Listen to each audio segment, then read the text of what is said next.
So, welcome to the lecture number 17. So, in this lecture, we will introduce the circuit theorems. So far we had seen the basic analysis methods, which involves the Ohm's law, Kirchhoff laws, and mesh and nodal analysis. And while discussing mesh and nodal analysis, we said that this Ohm's law is applicable for the circuit element, whereas the Kirchhoff laws or Kirchhoff's current law voltage laws are applicable to certain branches or nodes. The mesh analysis, nodal analysis is based on these two, that is, which uses Ohm's law as well as Kirchhoff laws. And these mesh and nodal analysis are some extent we can apply to little complex circuits in comparison with the Ohm's law and Kirchhoff laws. But if the circuit is too complex, then this mesh analysis and nodal analysis, the calculations will become much burdened. So in order to simplify those calculations for a large or complex circuits, so these circuit theorems are proposed. And we need to look for the applicability of these circuit theorems. And the applicability of the circuit theorems says that the nature of the elements. So based on the nature of the elements, we see that whether a particular theorem is applicable for that network or circuit or not. Then how we define the nature is based on the cause and effect relationship.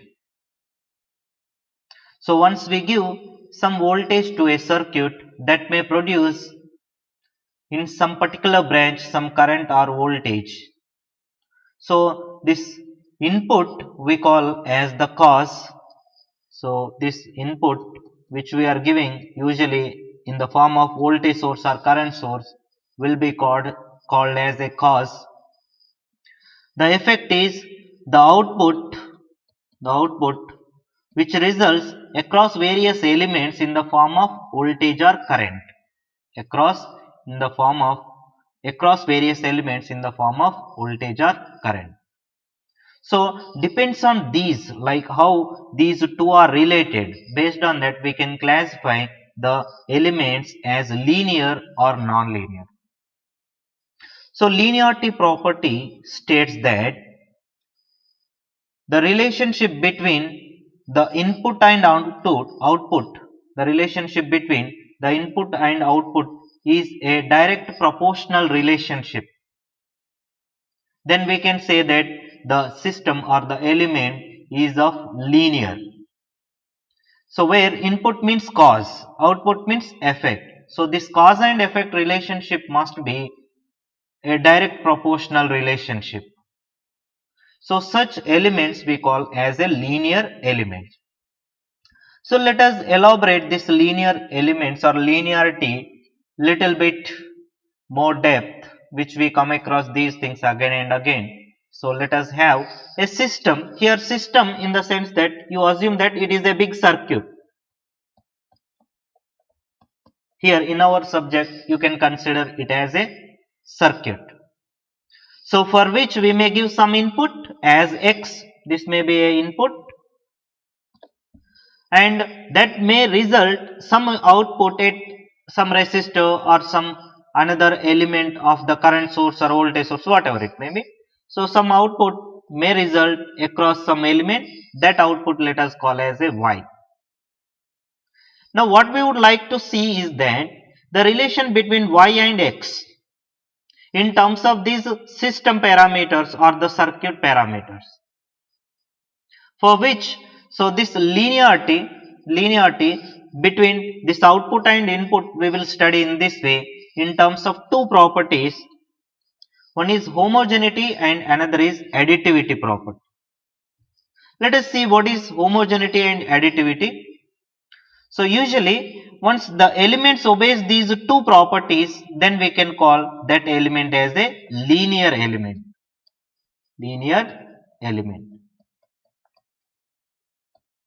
Now, what is mean by homogeneity is that it is just like scaling operation.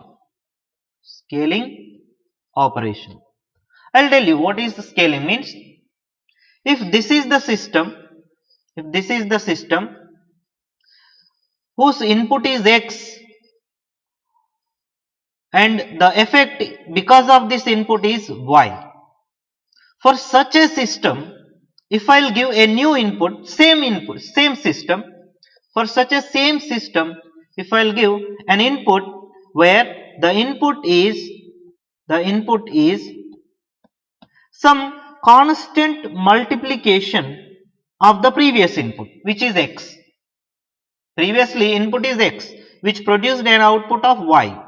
If I'll give a times of x, what will be the output? Usually, if this system is linear and obeying this homogeneity property, this output y1 must be a times of the output when we got with a input of x, that is a times of y. So, whichever systems obeys this kind of property, that means if input is x, whose system, that system is producing an output of y. For such a system, if we multiply the input by a constant value a times of x, then output also will be multiplied with the same constant a. So that you need to observe carefully. See here, if x is multiplied by a, y also multiplied by a. So in such a way that this output and input relationship is linked. So such a system we can call as obeying the homogeneity property. Then what is additivity is that just adding the things. How? As like this. For this same system, if the input is x1, let us assume the output is y1. Input x1 is producing an output of y1.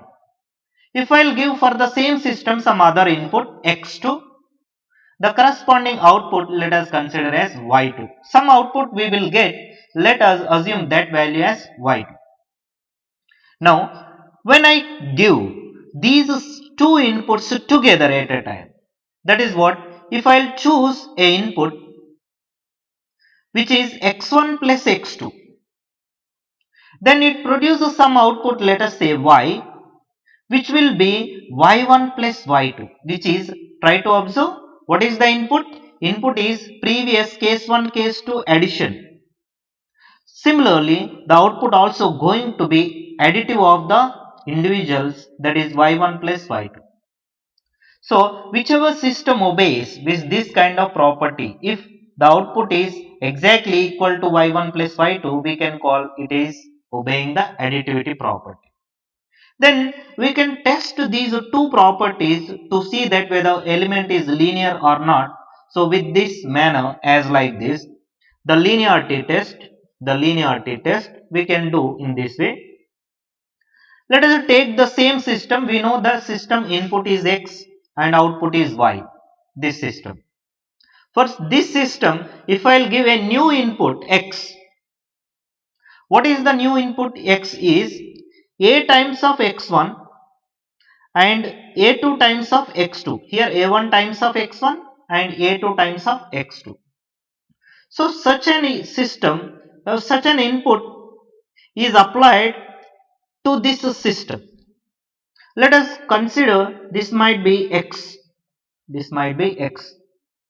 Then it is producing an output y, which is equal to, so previously we seen this way, you can assume that x1 is giving an output of y1, x2 is giving an output of y2. Now when I take a times of x1, how much will be the output if it is obeying the homogeneity property? A times of y1.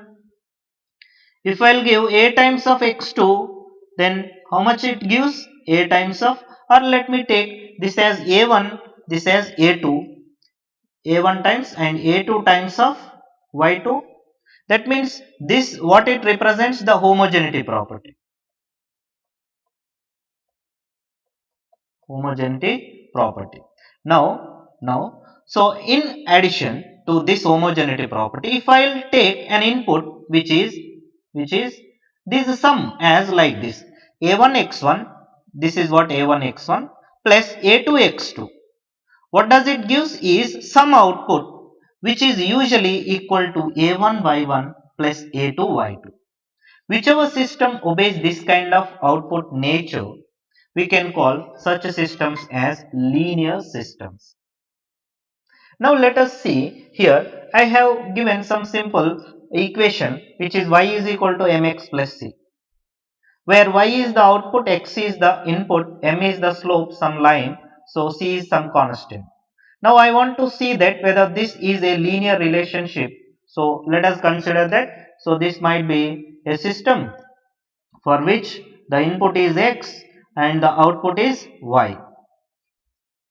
For this, so let us see for this system, so whether this given system is linear or not, that we would like to test.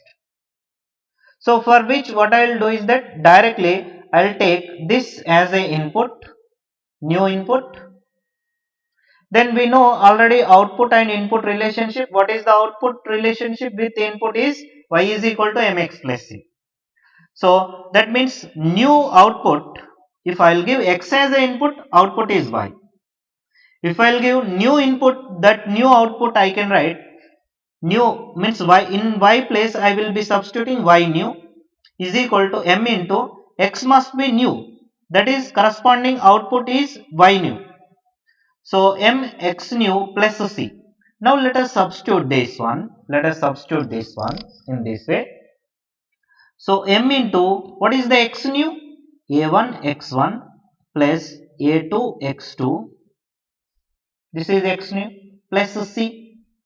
Now can I write this as m into or a1 into mx1 plus a2 into mx2, so plus c. Now try to observe, is this new output? Is this new output? Can we write this as y1 or like this a1 into y1 plus a2 into y2? Can we write? Can we bring the output into this format? So, but input can be brought into that format. You can see here the input is already it is in the same format, that a1 x1 plus a2 x2. What does it mean? We are taking the scaling operation and the additive operation together. Then if these are equal to this, what is y1 here is, one should think that y1 is m x1 plus c. What is y2? This is y2. What is y2? y2 should be m x2 plus c. So just I am trying to change these suffixes. Try to observe. If it is 1, output is 1. If it is 2, output is also 2. In that way. Now cross verify. Is this equation can be made into y1, a1 into y1 plus a2 into y2? It is not equal. Why? Because see here, a1 I can take common from, if is there any a1 here in the c constant? No.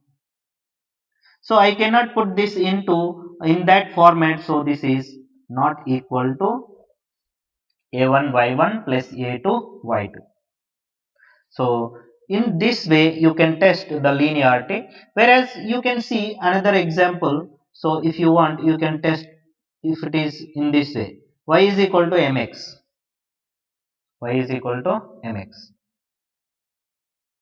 then you can see you will get the required things. If this is the relationship, you can say this is a linear, but whereas this is not a linear, means it is a non-linear system, not a linear system, not a linear system. So you can verify this, so whether system is linear or not. So we can see so one more interesting thing here, that So try to observe that this red color highlighted box is some system. Is some system. Let us assume that this is a linear system. This is a linear system. And this system has some input. What is the input? Input is voltage source Vs. Input is Vs. And it has some output V0. Now we would like to see the relationship between this input and output, whether it is obeying the linearity property or not. For which just I had given simple task. So if Vs is equal to 10, how much is the V0? So let us see this case one. If Vs is equal to 10, what is V0? Let us quickly calculate this. So for which let me take this diagram again. So here for this case, so what is the Vs? Vs is equal to 10 volts. Then what is V0? How can we calculate? So you can do many ways. Just I am using simple nodal analysis to get this, or you can go with the mesh analysis also. It's your wish. So which one we take? Whichever is the simple, you go for that. So let me try. So let me take. It's your wish. So which one we go for? So we can go for either nodal analysis or mesh analysis, no issue. So let me take this node voltage as Vx, unknown node voltage Vx. Then simply write down the node Kcl equation. So what we will get is Vx minus 10 divided by 2, this branch current, plus this node is reference node, of course. So let me remove this. So Vx minus 0 by 6 plus, I'll take these two branches as single branch. So I'll write Vx minus 0 by 4 plus 2 is 6 is equal to 0. So quickly, so get this Vx. How much is the Vx? So what I will get is 1 by 2 plus 1 by 6 plus 1 by 6 into Vx is equal to, so 10 by 2 is 5. So this is 0, this is 0. That's all. So how much is this value? So this value gives, let me check, 2 inverse plus 6 inverse plus 6 inverse. 6 inverse plus 6 inverse. So it is 5 by 6. So 5 by 6 into Vx is equal to 5. That means Vx is equal to, so 6 volts. Now once you get the Vx, now you can apply your logic that voltage division rule to get this V0. See, this entire branch voltage is Vx. So can we get V0? So let me write here. So V0 is equal to total voltage across that entire branch into, so whichever branch voltage unit, that 2 divided by 2 plus 4. So this Vx is 6 into 2 by 6. So which is equal to 2. So in this way you can use the voltage division rule. So in the same manner you can try the other things and see that, so in what way we can, so or let me quickly make it the same circuit and let me show the rest of the calculation. Just I want to show that if the input is doubled, the output also going to be doubled, that I want to show. So let us say this is 20. Then in the same way we can take up this equation. So let me take this entire thing, and wherever changes are there I will try to make it replacement. See, Kcl equation remains same. So but here it is 20. Here it is 20. So what we get again? So I hope this remains same, 1 by 2, 1 by 6, 1 by 6, that is 5 by 6. So this is 10 equal to 10. So 5 by 6 into Vx is equal to 10. So how much we get is Vx is equal to, so 12 volts. 12 volts. Now previously how much we got? 6 volts. So now let us see what is V naught again by using voltage division rule. So Vx into 2 divided by 2 plus 4. So Vx is 12 into 2 by 6. So this is equal to 4 volts. See, output is 4 volts, which is twice of the previous output. When I give 10 volts, it has given 2 volts output. When I double the input, the output is also got doubled. So this is what the homogeneity property. So where if the input is multiplied by a constant, the output also multiplied by a constant. So this is possible only for the linear circuits. So you can see that this green color, this red color lined box is a linear network. Is a linear network. Is a linear network.